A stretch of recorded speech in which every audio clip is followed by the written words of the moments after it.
اگر آپ چاہتے ہیں کہ آپ کی اولاد صالحت اور صلاحیت والی بن جائے، یعنی نیک بھی ہو اور قابل بھی، یعنی دنیا و آخرت میں کامیاب ہو جائے، تو آپ ہر نماز میں ربی جالنی کے بعد سلام پھیرنے سے پہلے یہ دعا ضرور پڑھیں۔ یہ سورۃ الفرقان کی آیت نمبر 74 ہے۔ ربنا حب لنا من ازواجنا وذریاتنا قرۃ اعین وجعلنا للمتقین اماما۔ آج کا سبق شروع کرتے ہیں۔ پناہ مانگتی ہوں اللہ کی شیطان مردود سے۔ شروع اللہ کا نام لے کر جو بڑا مہربان نہایت رحم والا ہے۔ اور اگر یہ تمہاری تکذیب کریں تو کہہ دو کہ مجھ کو میرے اعمال کا بدلہ ملے گا اور تم کو تمہارے اعمال کا۔ تم میرے عملوں کی جواب دہ نہیں ہو اور میں تمہارے عملوں کا جواب دہ نہیں ہوں۔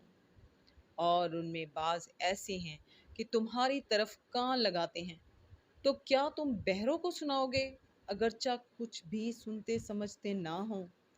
اور بعض ایسے ہیں کہ تمہاری طرف دیکھتے ہیں، تو کیا تم اندھوں کو رستہ دکھاؤ گے اگرچہ کچھ بھی دیکھتے بھالتے نہ ہوں؟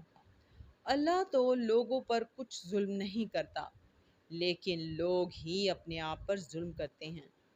اور جس دن اللہ ان کو جمع کرے گا تو وہ دنیا کی نسبت ایسا خیال کریں گے کہ گویا وہاں گھڑی بھر دن سے زیادہ رہے ہی نہ تھے، اور آپس میں ایک دوسرے کو شناخت بھی کریں گے۔ جن لوگوں نے اللہ کے روبرو حاضر ہونے کو جھٹلایا وہ خسارے میں پڑ گئے اور راہ یاب نہ ہوئے۔ صدق اللہ العظیم۔